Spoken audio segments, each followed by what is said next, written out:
Wafatnya Nabi Muhammad adalah peristiwa yang sangat menyedihkan bagi umat Islam.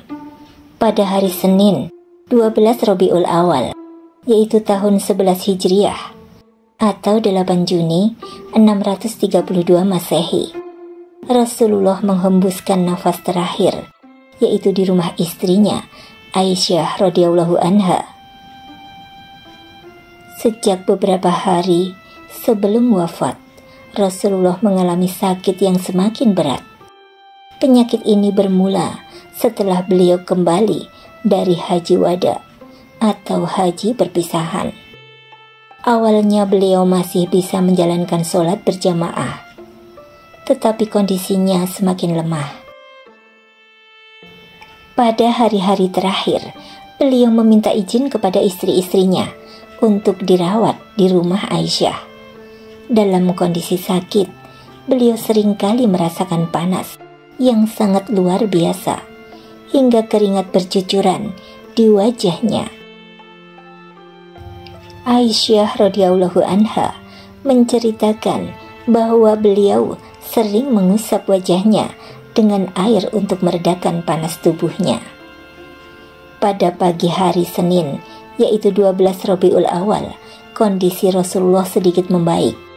Para sahabat yang sedang berkumpul di masjid melihat beliau membuka tirai kamar dan tersenyum kepada mereka. Para sahabat merasa gembira, mengira Rasulullah sudah mulai pulih. Namun itu adalah senyuman terakhir beliau kepada umatnya. Setelah itu, kondisi beliau kembali melemah. Beliau mulai merasakan sakaratul maut yang sangat berat. Aisyah radhiyallahu anha berkata kepada Rasulullah, berada di pangkuannya saat beliau mengalami detik-detik terakhir hidupnya. Dalam kondisi kritis, Rasulullah berkali-kali menyebut, La ilaha illallah. Sesungguhnya sakaratul maut itu sangat menyakitkan. Beliau juga mendoakan umatnya dengan penuh kasih sayang. Aisyah radhiyallahu anha melihat keringat bercucuran di wajah Rasulullah, dan beliau menggunakan sapu tangan untuk mengusapnya. Mendekati ajalnya, Rasulullah memberikan pesan terakhir yang sangat bermakna bagi umat Islam. Beliau berkata, jaga solat, dan perhatikan hak-hak budak kalian. Beliau juga berpesan agar umatnya selalu berpegang teguh pada ajaran Islam dan tidak terpecah belah.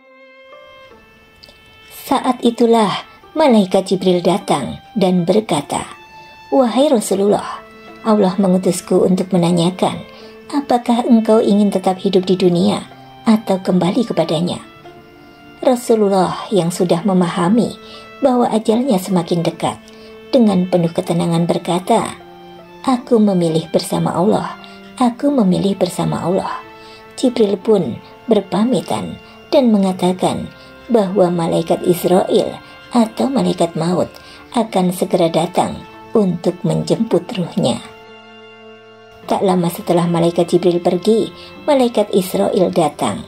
Namun kali ini berbeda, tidak seperti saat mencabut nyawa manusia biasa. Malaikat Israel tidak langsung menjalankan tugasnya. Malaikat maut berdiri di luar pintu rumah Rasulullah dan berkata, Assalamualaikum ya Rasulullah. Aku datang untuk menemuimu. Aku diutus oleh Allah untuk mencabut nyawamu. Jika engkau mengizinkanku, maka aku akan menjalankan tugasku. Namun jika engkau tidak mengizinkanku, maka aku akan kembali. Mendengar itu, Rasulullah berkata, wahai malaikat maut, masuklah. Malaikat Israel pun masuk dengan penuh hormat dan takjim. Ia duduk di dekat kepala Rasulullah dan berkata, wahai kekasih Allah, aku diperintahkan untuk mencabut nyawamu dengan cara yang paling lembut yang belum pernah aku lakukan kepada siapapun sebelumnya. Saat malaikat Israel mulai menjalankan tugasnya, Rasulullah mulai merasakan sakaratul maut. Beliau mengucapkan, La ilaha illallah. Sungguh sakaratul maut itu sangat menyakitkan. Keringat membasahi wajah beliau dan Aisyah radhiyallahu anha melihat Rasulullah berusaha mengusap wajahnya dengan kain. Beliau kemudian memandang ke langit dan mengucapkan, "Ya Allah, aku ingin bersamamu di tempat tertinggi." Setelah itu tangan beliau melemah dan jatuh. Rasulullah menghembuskan napas terakhirnya dengan tenang. Ketika ruh Rasulullah keluar dari jasadnya, malaikat Jibril berkata, "Sungguh, aku tidak akan turun ke bumi lagi setelah hari ini. Tidak ada lagi wahyu yang akan kuturunkan setelah kepergianmu, wahai Muhammad." Sementara itu, para sahabat yang berada di luar rumah mulai menangis ketika mengetahui Rasulullah telah wafat. Ketika kabar wafatnya Rasulullah tersebar, Madinah diliputi kesedihan mendalam. Umar bin Khattab radhiyallahu anhu bahkan tidak percaya bahwa Rasulullah telah wafat. Ia menghunus pedangnya dan bersumpah bahwa siapapun yang mengatakan Nabi telah meninggal akan dihukum. Namun Abu Bakar As-Siddiq radhiyallahu anhu dengan tenang masuk ke kamar Rasulullah, membuka kain yang menutupi wajah beliau dan mencium keningnya.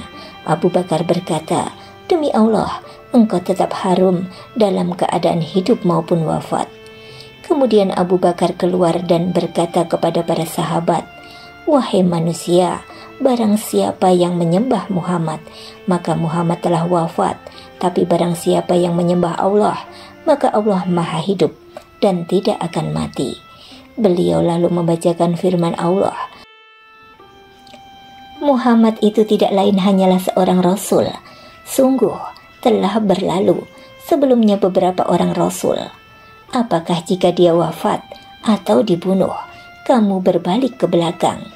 Barang siapa yang berbalik ke belakang, maka dia tidak akan mendatangkan mudarat kepada Allah sedikit pun, dan Allah akan memberi balasan kepada orang-orang yang bersyukur." Yaitu Al-Quran Surah Ali Imran ayat 144. Mendengar ayat ini, Umar tersadar dan akhirnya menerima kenyataan bahwa Rasulullah telah meninggal dunia. Setelah Rasulullah wafat, umat Islam berkumpul untuk memutuskan proses pemakamannya. Beliau dimandikan oleh keluarga terdekatnya, termasuk Ali bin Abi Thalib, Abbas, dan putra-putra Abbas. Jenazah beliau dikafani dengan 3 lembar kain putih tanpa baju atau surban. Setelah itu, umat Islam sholat jenazah tanpa imam secara bergiliran. Dimulai dari keluarga, sahabat, hingga seluruh penduduk Madinah. Pada hari Rabu, Rasulullah dimakamkan di kamar Aisyah, di tempat beliau menghembuskan napas terakhirnya. Sahabat beriman, wafatnya Rasulullah merupakan peristiwa yang mengguncang umat Islam. Namun beliau telah meninggalkan warisan terbesar, yaitu Al-Quran dan Sunnahnya. Pesan terakhir beliau agar umat Islam tetap menjaga sholat dan bersatu harus selalu dipegang teguh. Semoga kita semua bisa mengikuti jejak beliau dan mendapatkan syafaatnya di akhirat nanti. Amin.